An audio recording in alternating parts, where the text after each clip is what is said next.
हरे कृष्ण। गीता अमृत में आप सभी का स्वागत। तो हम आ गए हैं भगवत गीता अध्याय 8 श्लोक क्रमांक 24, 25 और 26 पे। पिछले श्लोक में हमने देखा कि भगवान कृष्ण ने कहा कि मैं अब तुमको बताऊंगा कि जो योगी है वो कौन से मार्ग का अवलंबन करते हुए इस शरीर को छोड़ता है तो वो वापस भौतिक जगत में आता है, और कौन से मार्ग का अवलंबन करते हुए अपने शरीर को छोड़ता है तो वापस इस भौतिक जगत में नहीं आता। तो इन 3 श्लोकों में भगवान कृष्ण इस बारे में बता रहे हैं। भगवत गीता अध्याय 8 श्लोक क्रमांक 24, 25 और 26। भगवान कृष्ण कहते हैं, अग्निर्ज्योति शुक्ल षण्मासा उत्तरायणम तत्र प्रयाता गच्छन्ति ब्रह्म ब्रह्म विदो जनः धूमो रात्रिस्तथा कृष्ण षण्मासा दक्षिणायनम तत्र चंद्रमासं ज्योति योगी प्राप्य निवर्तते शुक्ल कृष्णे गतियेते जगत शाश्वते मते एकया या अनावर्तिम अन्यया आवर्तते पुनः। भगवान कृष्ण कहते हैं, जो पर ब्रह्म के ज्ञाता हैं वे अग्निदेव के प्रभाव में, प्रकाश में, दिन के शुभक्षण में, शुक्ल पक्ष में या जब सूर्य उत्तरायण में रहता है, उन 6 मासों में इस संसार से शरीर त्याग करने पर उस पर ब्रह्म को प्राप्त करते हैं। जो योगी धुएं, रात्रि, कृष्ण पक्ष में या सूर्य के दक्षिणायन रहने के 6 महीनों में दिवंगत होता है वह चंद्रलोक को जाता है, किंतु वहां से पुनः पृथ्वी पर चला आता है। वैदिक मत अनुसार इस संसार से पलायन करने के 2 मार्ग हैं, एक प्रकाश का तथा दूसरा अंधकार का। जब मनुष्य प्रकाश के मार्ग से जाता है तो वह वापस नहीं आता, किंतु अंधकार के मार्ग से जाने वाला पुनः लौटकर आता है। देखिए, भगवान कृष्ण कहते हैं कि जो कोई ज्ञान योगी है या अष्टांग योगी है, जो ब्रह्म ब्रह्म विदो जना है, ये श्लोक क्रमांक 24 उनके लिए है जो भी कोई भगवान को जानने का प्रयास करता है, चाहे वो किसी भी स्तर पे हो। देखिए, कोई भी अगर कोई ज्ञान प्राप्त करने की शुरुआत करता है तो ऐसा नहीं कि वो शुरू में ही पीएचडी हो जाता है। कोई बच्चा अगर स्कूल में जाता है तो पहले वो एलकेजी यूकेजी में जाता है, फिर प्राइमरी में जाता है, higher secondary, senior secondary, college में जाता है, फिर वो डॉक्टरेट करता है। तो वो ऐसा एक सिस्टम है कि वो धीरे धीरे प्रगति करता है, धीरे धीरे प्रोग्रेस करता है। उसी प्रकार कर्म योग, ज्ञान योग, ध्यान योग और भक्ति योग है, ऐसे जीव प्रोग्रेस करता है। तो कोई भी है जो भगवान को प्राप्त करने का प्रयास कर रहा है, चाहे वो किसी भी स्तर पे हो। भगवान कृष्ण कहते हैं, अग्नि ज्योति, ये अग्नि और ज्योति ये कौन से समय में होती है? ये दिन के समय में होती है, जो दिन का समय है, या फिर शुक्ल पक्ष जब चंद्रमा अमावस्या से लेके पूर्णिमा की तरफ बढ़ता है, या जब उत्तरायण जब धीरे धीरे गर्मी बढ़ रही होती है।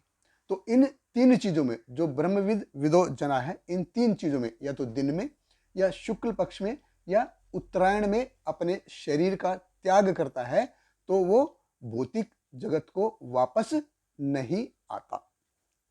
तत्र प्रयात गच्छन्ति, वो वापस इधर नहीं आता।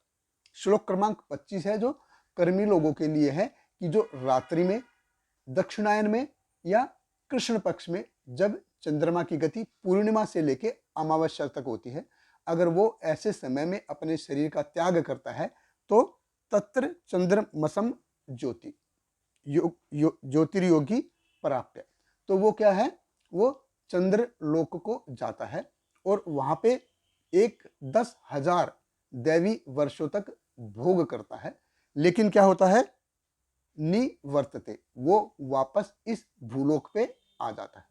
हमने देखा था कि हमारा जो 1 साल है वो देवताओं के 1 दिन के बराबर है, तो हमारे 360 साल कैसे हो गए? देवताओं के 1 साल के बराबर। ऐसे ही 360 गुणा 10,000 यानी कि 36 लाख साल तक जीव चंद्रलोक पे निवास करता है, सोमरस का पान करता है, लेकिन वापस इस भूलोक पे आ जाता है। देखिए ये एक बहुत ही जटिल साइंस है, हम इसको केवल हाँ और ना करके नहीं समझ सकते। जैसे किसी बड़ी कंपनी में कोई नया कर्मचारी अगर कोई भर्ती होता है तो वो उसको सीईओ की कितनी पेमेंट, सीईओ, फाइनेंस ऑफिसर या चीफ ऑपरेशन ऑफिसर है, उसको कितनी पेमेंट मिलती है, उसको क्या क्या सुविधाएं मिलती हैं, उसके बारे में उसको जानकारी नहीं होती। अगर उसको साल में इंक्रीमेंट भी लगता है तो 10% का इंक्रीमेंट लगेगा, वो उसके लिए वो थोड़ा सा होगा, लेकिन वही अगर किसी सीईओ के पेमेंट में इंक्रीमेंट लगेगा तो उसके लिए वो कम से कम 400-500 गुना ज़्यादा हो जाएगा। तो ये जो अनियमितता है कि जो छोटा कर्मचारी होता है उसको कम पेमेंट है, जो बड़े पद पे है उसको ज़्यादा पेमेंट है। तो ये मतलब वो नहीं, जो छोटा कर्मचारी है वो ये जान नहीं सकता कि सीईओ को क्या क्या सुविधाएं हैं या उसको कितना पेमेंट है। उसी प्रकार से हमको समझना होगा कि ये जो दृश्य जगत है ये बहुत ही छोटा है, इसके अलावा वो जगत है जो कि बहुत बड़ा है, इसके बाहर बहुत कुछ है जिसका हमको पता नहीं है, लेकिन इसको जानने की एक विधि है। जाना जा सकता है लेकिन इसकी एक विधि है। हम इस भौतिक जगत में क्या है, जो हमको दिख रहा है उसी को मान रहे हैं, जो हमको नहीं दिख रहा है उसको अगर हम नहीं मानेंगे तो ये एकदम से एक जैसा हो जाएगा जैसे मूर्खतापूर्ण हम बात कर रहे हो। हम इसको अपने इन चरम चक्षुओं से देख नहीं सकते, इसके लिए हमको अपना शरीर चेंज करके जाना पड़ेगा। अभी कोई स्वर्गलोक में गया है या कोई नरकलोक में गया है तो किसी ने वहां से वापस आके वो रिपोर्ट कार्ड नहीं दिखाया, देखो जी यहाँ पे ऐसा होता है। इसको हमको इसीलिए हमको शास्त्रों को जो है श्रद्धा और विश्वास का आधार माना जाता है। इस प्रकार हम देखते हैं कि जो भी कोई भगवान को प्राप्त करने का प्रयास करता है वो किसी भी हाल में नुकसान में नहीं रहता। तो शास्त्र जैसे बताते हैं कि जैसे कोई दिन में, शुक्ल पक्ष में या उत्तरायण में अपने शरीर का त्याग करता है तो ब्रह्म विदो जना, वो वापस न निवर्तनते, वो वापस नहीं आता। लेकिन कोई अगर रात्रि में, कृष्ण पक्ष में या दक्षिणायन में अपने शरीर का त्याग करता है तो वो 10,000 देवी वर्षों तक चंद्रमा पर या स्वर्गलोकों में भोग करता है, लेकिन वापस आ जाता है, निवर्तते, उसको वापस आना पड़ता है। और भगवान कृष्ण कहते हैं कि ये जो दो मार्ग हैं ये हमेशा से रहे हैं, ये कोई नए नहीं है। एक मार्ग का अवलंबन करने पर योगी इस भौतिक जगत में वापस नहीं आता और दूसरे मार्ग का अवलंबन करने पर इस भौतिक जगत में वापस आना पड़ता है। बहुत बहुत धन्यवाद। हरे कृष्णा। श्रील प्रपाद की जय। हरे कृष्णा कृष्ण कृष्ण हरे हरे, हरे रामा राम राम हरे हरे।